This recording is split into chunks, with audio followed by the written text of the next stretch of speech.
Hello everyone, कैसे हैं आप सब। मैंने कहा था ना, पैसे तैयार कर लीजिए, मौका लगने वाला है। तो जुलाई में दो आईपीओ आ रहे हैं 7 जुलाई को। एक जीआर इंफ्रा प्रोजेक्ट और दूसरा क्लीन साइंस का। तो आज हम रिव्यू कर रहे हैं जीआर इंफ्रा प्रोजेक्ट के बारे में और कल वीडियो आएगी क्लीन साइंस के बारे में। लेकिन जैसा कि स्टॉक मार्केट में जब हम ट्रेड करते हैं, इन्वेस्ट करते हैं, सबका अपना तरीका होता है। मेरा अपना तरीका है। मेरा तरीका है कंपनी से दोस्ती करें, कंपनी को समझें, कंपनी से जानें और तब वहां पर दांव लगाएं। क्योंकि इससे हमें दो चीजों का पता चलता है। पहला, क्या ये इन्वेस्टमेंट के लिए सही बेट है, या फिर दूसरा, सिर्फ लिस्टिंग गेन लेना है और भाग जाना है। क्योंकि वहां पर जो एक वैल्यूएशन नाम की चिड़िया होती है, वो हमेशा ये बताती है कि एक अच्छी लिस्टिंग के बाद क्या उसके अंदर इतना दम बचा है कि वो और रैली बहुत ही कम टाइम फ्रेम में कर सकती है। क्योंकि पिछली बार भी जब 2020 में काफी आईपीओ आए थे, वहां पे आपने देखा था बम्पर लिस्टिंग मिली, लेकिन उसके बाद वो स्टॉक लिस्टिंग के बाद फिसल गए और लोग फंस गए, क्योंकि उस वैल्यूएशन को नहीं समझ पाए, कंपनी से दोस्ती नहीं कर पाए। तो चलिए दोस्ती करते हैं जीआर इंफ्रा प्रोजेक्ट से, जिससे लिस्टिंग गेन का भी फायदा ले सकें और आगे की चीजों को भी समझ सके। और मैं जो भी मार्केट में नए लोग आ रहे हैं, मैं हमेशा कहूंगा जैसे बिजनेस को समझते हैं और तब बिजनेस करते हैं, वैसे ही कंपनी से दोस्ती क्या कीजिए। मैं मुकुल अग्रवाल आपका आप ही के यूट्यूब चैनल में स्वागत करता हूं। जो भी नए लोगों चैनल को जरूर सब्सक्राइब करें, बेल आइकॉन हिट करें, जिससे भाई वाली एडवाइस और रात के 8:30 बजे का शो कभी मिस ना करें, जहां देते हैं कुछ ट्रेड आप पैसे कमा सके। तो चलिए बात करते हैं। कंपनी 1995 में शुरू हुई और जो इनका एक्सपीरियंस है construction, designing, roadway, highway projects में आता है। अब इनकी जो एक्सपर्टाइज है रोड प्रोजेक्ट में, state, national highway, flyover, airport runway, tunnels, ये सब चीज़ों में है। और सबसे एक प्यारी अच्छी चीज़ ये भी है कि क्राइसिल ने अपग्रेड किया है इनकी रेटिंग को लास्ट अक्टूबर 2020 में। साथ में ये मोस्टली सिविल कंस्ट्रक्शन प्रोजेक्ट को लेते हैं।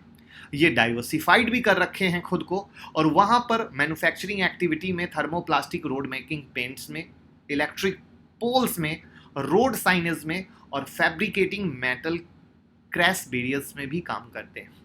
अब अगर अप्रैल 2021 तक की बात करें, तो वहां पर 100 प्लस रोड कंस्ट्रक्शन प्रोजेक्ट को इन्होंने सक्सेसफुली कंप्लीट किया है। इनकी जो 3 मैन्युफैक्चरिंग फैसिलिटी है, उदयपुर में है, गुवाहाटी में है और सांडला में, सांडला यानी यूपी। और साथ में जो इनकी फैब्रिकेटिंग गैल्वनाइज यूनिट है वो अहमदाबाद में है। अब जैसा कि स्ट्रेंथ को अगर शॉर्ट में समझें, तो हमने आपको कहा कि एक्सपर्टाइज रोड प्रोजेक्ट में है, जिसमें आपको बताया है स्टेट और national highway, flyover, airport, runway. अब जो इनकी एग्जीक्यूशन कैपेसिटी है कि प्रोजेक्ट जब इनको मिलता है तो कितनी ताकत के साथ और कितना क्विकली प्रोजेक्ट को डिलीवर करते हैं, तो उसमें भी इनका पावर बहुत अच्छा है। उसके बाद करते हैं कि किसी भी कंपनी का फाइनेंस कैसा है, तो वहां पे फाइनेंशियल परफॉर्मेंस भी कंपनी की अच्छी है। उसके बाद आता है कि दिमाग कैसा है, यानी कंपनी के प्रमोटर। तो प्रमोटर भी एक्सपीरियंस्ड में काउंट होते हैं। Vinod Kumar Agarwal, Ajendra Kumar Agarwal, Purushottam Agarwal, Lokesh builder private limited. अब यहां पर जो सबसे अच्छी चीज मुझे लगती है कि एग्जीक्यूशन का तरीका अगर अच्छा हो तो कंपनी अच्छे तरीके से चलती है। यहां पर इनके फाइनेंशियल को देख लीजिए, तो profit after tax year on year basis पे आपको लगातार बढ़ता हुआ दिख रहा है, मिलियंस में है। जिसमें 2019 को देखोगे तो 7166 था, 2020 देखो 8008, 2021 देखो 9532। यानी कोविड का इंपैक्ट भी कंस्ट्रक्शन के फील्ड में नहीं आया, क्योंकि कहीं ना कहीं बात होती है ना कि कोविड में कंस्ट्रक्शन रुक गए या चीज़ें रुक गई, वो चीज़ आपको देखने को नहीं मिली। टोटल रेवेन्यू जंप हो रहा है, यानी बढ़ रहा है, एसेट बढ़ रहा है। तो ये एक फाइनेंशियल की क्वालिटी है जो मैं आपसे जिक्र कर रहा था। अब दिमाग में सवाल ये होगा कि ऑब्जेक्ट क्या है आईपीओ लाने का। तो एक तो एनएससी बीएससी में लिस्ट करवाना है, जिससे लिस्टिंग बेनिफिट ले सके। यहां पर जो सबसे बड़ी ध्यान देने वाली बात है कि जो भी है वो पूरा का पूरा ऑफर फॉर सेल है, यानी कोई भी फ्रेश इशू नहीं है।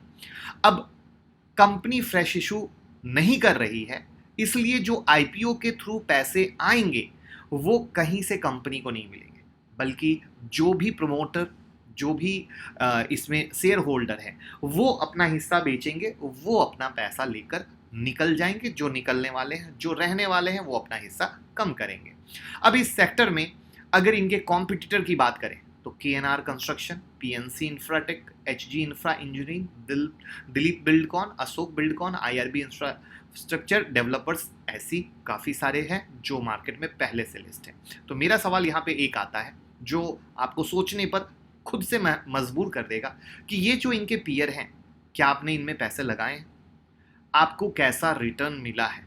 देखिए, याद रखिए, लिस्टिंग गेन मिलना एक अलग दुनिया है, एक बेहतरीन रिटर्न मिलना नेक्स्ट 5 to 10 ईयर्स में एक अलग दुनिया है। और वहां पर इनके पीयर को सोचते हुए यहां पर इसका एनालिसिस करना बहुत ही आसान हो जाएगा। 9 जुलाई को खुल रहा है, 9 जुलाई को बंद हो रहा है। 828 से 837 रुपए का प्राइस बैंड है, यानी 17 शेयर का मार्केट लॉट साइज है। और यहां पर इशू साइज और ऑफर फॉर सेल जो मैंने आपको बताया कि 963.28 करोड़ का जो ये इशू साइज है, ये पूरा का पूरा ऑफर फॉर सेल है जो आपको यहां पर दिख रहा है। जो टेंटेटिव लिस्टिंग की डेट है वो 19 जुलाई है। और अगर आप एक लॉट के लिए अप्लाई करते हैं तो 17 शेयर यानी 14,229 रुपीज आपकी इन्वेस्टमेंट लगने वाली है। अब यहां पर जो एक अच्छी सी चीज है कि वो कहीं ये नहीं लिखा कि कोई डेट क्लियर करना है।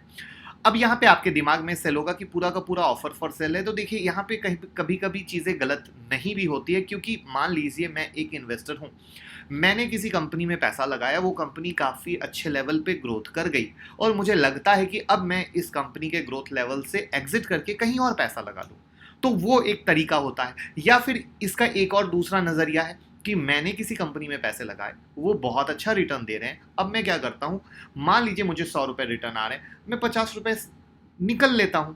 तो उस एंगल से मुझे नहीं लगता है कि ऑफर फॉर सेल से कहीं घबराने की जरूरत है या टेंशन लेने की जरूरत है, क्योंकि फाइनेंशियल काफी अच्छे हैं। अब जैसा कि एक प्यारी सी चीज होती है जो मुझे पर्सनली लगता है कि जब नई कंपनियां मार्केट में आती है ना, तो इनकी जन्म कुंडली बहुत अच्छे तरीके से नहीं रहती है। जैसे जैसे डेट पास आते जाते हैं लिस्टिंग के, तो रिपोर्टर्स कब्र खोदने की कोशिश करते हैं, उनके और भी चीज़ों को ढूंढने की कोशिश करते हैं। और यही रीज़न होता है कि मैं हमेशा जब भी कोई कंपनी आती है तो वहाँ पर कंपनी से दोस्ती कराने के बाद मैं वेट करता हूँ कि उसके बारे में और भी डिटेल एनालिसिस हाथ में लगे, जिससे कि हम आपको और गहराई तक अप्लाई करके चीज़ों को बता सके।